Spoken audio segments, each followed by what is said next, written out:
आज हम लोग गॉस का प्रमेय सिद्ध करेंगे। ठीक है, तो गॉस का प्रमेय सिद्ध करने के लिए हम एक बंद पृष्ठ की कल्पना करते हैं। ये देखिए, एक बंद पृष्ठ एस है। ठीक, इसके अंदर एक बिंदु ओ है मान लेते हैं, जिस पर प्लस क्यू आवेश रखा हुआ है। ठीक है, तो कार्ल फ्रीडरिच गॉस ने ये गॉस का प्रमेय दिया था। ठीक, तो इसका कथन क्या है ये देखते हैं। तो गॉस के प्रमेय का कथन है कि किसी बंद पृष्ठ, ठीक है, से बद्ध संपूर्ण जो विद्युत फ्लक्स होता है उसका मान इस बंद पृष्ठ के अंदर किसी बिंदु पर उपस्थित आवेश का क्या होता है, 1/ε0 गुना होता है। तो ये देखते हैं अपन कि इस बंद पृष्ठ S से बद्ध संपूर्ण विद्युत फ्लक्स का मान लेते हैं कितना है, φE है।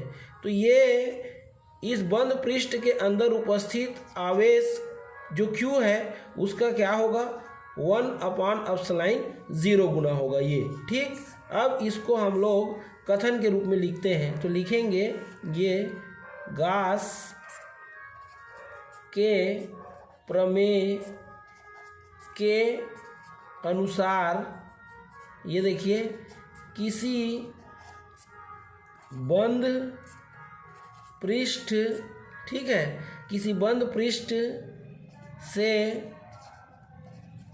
बद्ध संपूर्ण विद्युत फ्लक्स का मान, ये फ्लक्स का मान उस बंद पृष्ठ के अंदर उपस्थित, ये देखिए, अंदर उपस्थित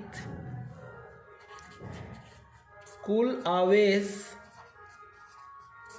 का 1/ε0 गुना होता है ये। ठीक है, तो कथन क्या है देखिए, तो गॉस के प्रमेय के अनुसार क्या है, तो किसी बंद पृष्ठ से बद्ध संपूर्ण विद्युत फ्लक्स का मान, तो ये एस एक बंद पृष्ठ है और इससे बद्ध संपूर्ण विद्युत फ्लक्स क्या है, तो ये φE है। ठीक, तो इसका मान क्या होता है देखिए, उस बंद पृष्ठ के अंदर उपस्थित कुल आवेश का 1/ε0 गुना होता है। तो ये बंद पृष्ठ के अंदर उपस्थित आवेश Q है, तो ये आवेश Q का क्या होगा, 1/ε0 गुना होगा ये। तो यहाँ पर देखिए, ये φE बंद पृष्ठ से संबद्ध संपूर्ण विद्युत फ्लक्स है और Q जो है क्या है, तो ये बंद पृष्ठ के अंदर उपस्थित आवेश है। ठीक है, अब चलिए हम लोग ये जो अपना सूत्र है इसको निगमित करते हैं। ठीक, तो कैसे निगमित करेंगे देखिए,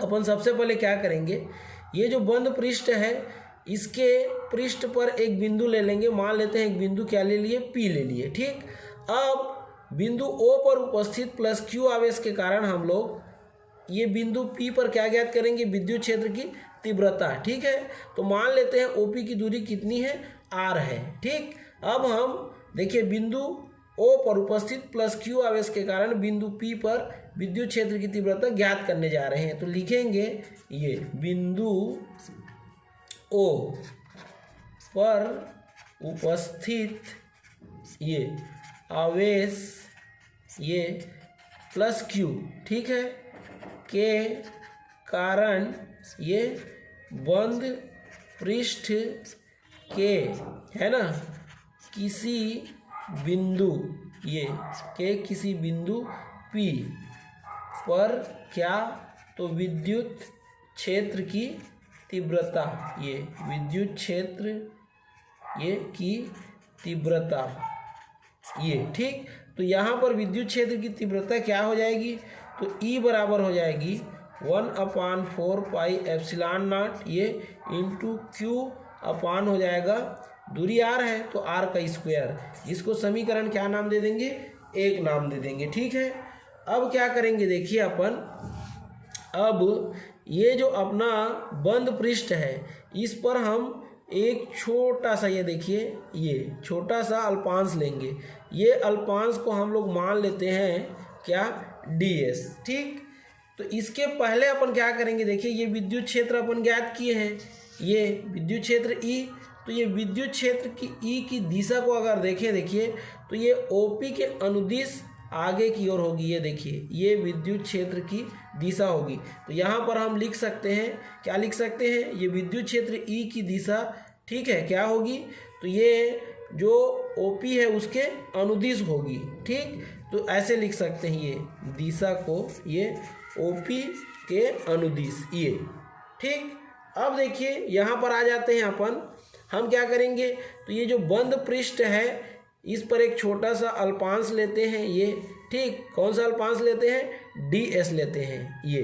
अगर हम इस अल्पांश के क्षेत्रफल की दिशा का निर्धारण करें तो यहाँ पर ये जो छोटा सा अल्पांश ds है इसके अभिलंब की दिशा को देखिए, इसके अभिलंब की दिशा क्या है, तो ये pn है।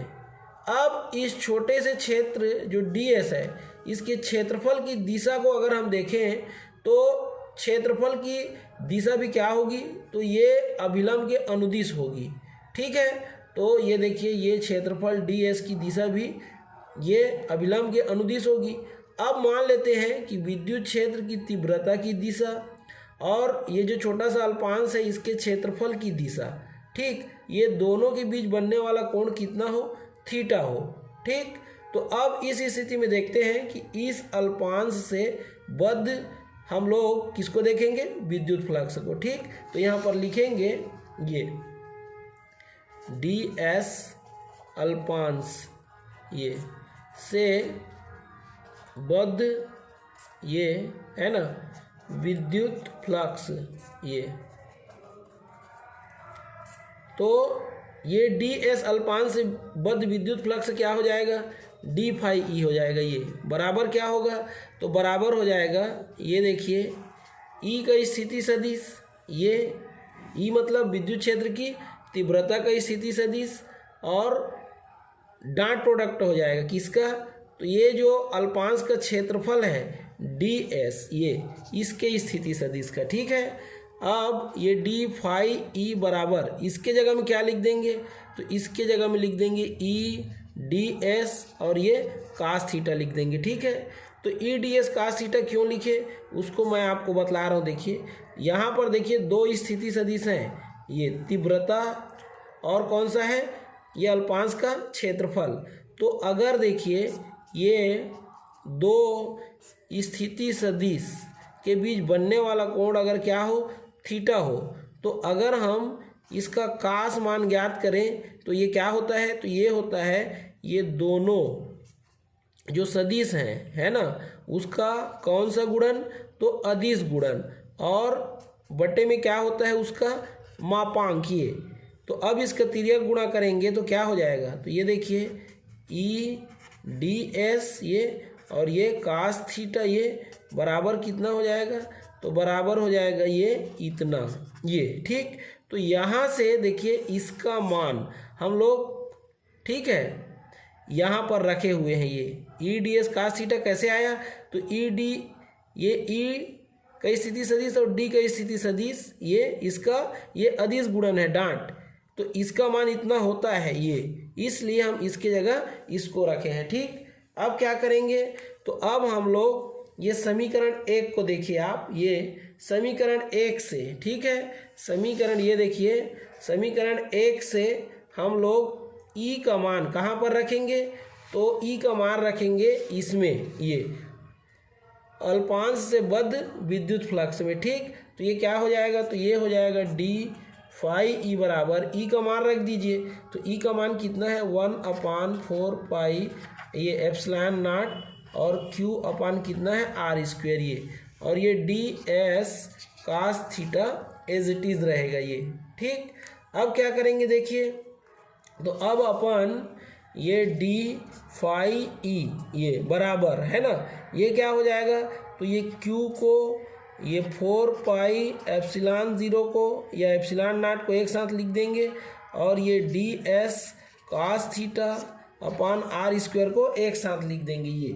ठीक, अब क्या करना है अपने को देखिए, तो यहाँ पर आप देखिए ये डायग्राम में देखिए, डायग्राम में क्या है, तो डायग्राम में ये जो अल्पांश है ये जिसका क्षेत्रफल कितना है, ds है, ये केंद्र O के साथ देखिए एक कोण बना रहा है, ये देखिए ये एक कोण बन रहा है। तो इस कोण का मान कितना होता है, तो इस कोण का मान होता है डी ओमेगा ये, और इसको क्या बोलते हैं अपन, घन कोण बोलते हैं। ठीक है, तो ये जो D S cos theta upon R square है, ये इसके जगह हम क्या लिख देंगे, तो इसके जगह हम लिख देंगे ये डी ओमेगा लिख देंगे ये। ठीक, और यहाँ बतला देंगे जहाँ डी ओमेगा क्या है, तो ये है आपका घन कोण। ये देखिए क्या है, ये घन कोण है ये। ठीक, अब क्या करेंगे देखिए, तो अब अपन आगे देखते हैं। तो इसमें देखिए अभी हम लोग ये छोटे अल्पांश से बद्ध किसको देखे थे, विद्युत फ्लक्स को देखे थे। तो ये जो बंद पृष्ठ है उसको हम लोग इसी प्रकार के कई अल्पांशों में, ये देखिए कई अल्पांशों में क्या कर सकते हैं, तोड़ सकते हैं। तो ये संपूर्ण जो बंद पृष्ठ है वो ये सभी छोटे छोटे अल्पांशों की योग के क्या होगा, बराबर होगा। तो अभी हम लोग ये छोटे अल्पांश से बद्ध विद्युत फ्लक्स को ज्ञात किए हैं। अगर संपूर्ण बंद पृष्ठ से बद्ध विद्युत फ्लक्स को ज्ञात करें तो क्या लिखेंगे, देखिए ये यहाँ लिखेंगे संपूर्ण, ये संपूर्ण बंद पृष्ठ ये एस से ये संबद्ध, ये संबद्ध विद्युत फ्लक्स, ये विद्युत फ्लक्स, ये संपूर्ण बंद पृष्ठ एस से संबद्ध विद्युत फ्लक्स। तो कितना हो जाएगा, तो ये हो जाएगा फाई ई, ये बराबर क्या हो जाएगा, तो ये पृष्ठ बंद है ना, तो बंद है तो ये समाकलन लगाएंगे और ये बंद का निशान लगाएंगे। ठीक, तो ये कितना हो जाएगा, तो ये हो जाएगा आपका ये डी फाई ई ये। अब ये फाई ई का फाई ई ये, अब ये डी फाई ई का मान रख देंगे। तो ये देखिए अपने पास ये डी फाई ई का मान है हमारे पास, ये देखिए कितना है डी फाई ई का मान, तो डी फाई ई का मान इतना है, तो इसी को अपन रखेंगे। तो चलिए रखते हैं, ये डी फाई ई का मान कितना है, क्यू अपान 4 पाई एप्सिलॉन 0 और ये डी ओमेगा। ठीक, अब देखिए ये फाई ई इज इक्वल क्या हो जाएगा, तो यहाँ पर देखिए ये क्यू 4 पाई एप्सिलॉन नॉट ये सब कांस्टेंट है इसलिए बाहर निकल जाएगा और डी ओमेगा अंदर रहेगा ये। अब देखिए इतने का मान क्या होता है, तो इतने का मान होता है 4 पाई, तो क्यू अपान 4 पाई एप्सिलॉन 0 और इसका मान होता है 4 पाई, तो 4 पाई से 4 पाई कट जाएगा, तो ये फाई ई इज इक्वल क्या आएगा, तो क्यू अपान एप्सिलॉन 0 ये, इसी को हम लिख सकते हैं ये phi E is equal 1 upon epsilon 0 into Q. तो ये देखिए किसी बंद पृष्ठ से बद्ध संपूर्ण विद्युत फ्लक्स का मान जो है उस बंद पृष्ठ के अंदर उपस्थित आवेश क्यू का क्या होता है, 1 अपॉन एप्सिलॉन 0 गुना होता है। यही जो है गाउस का क्या है, प्रमेय है। ठीक।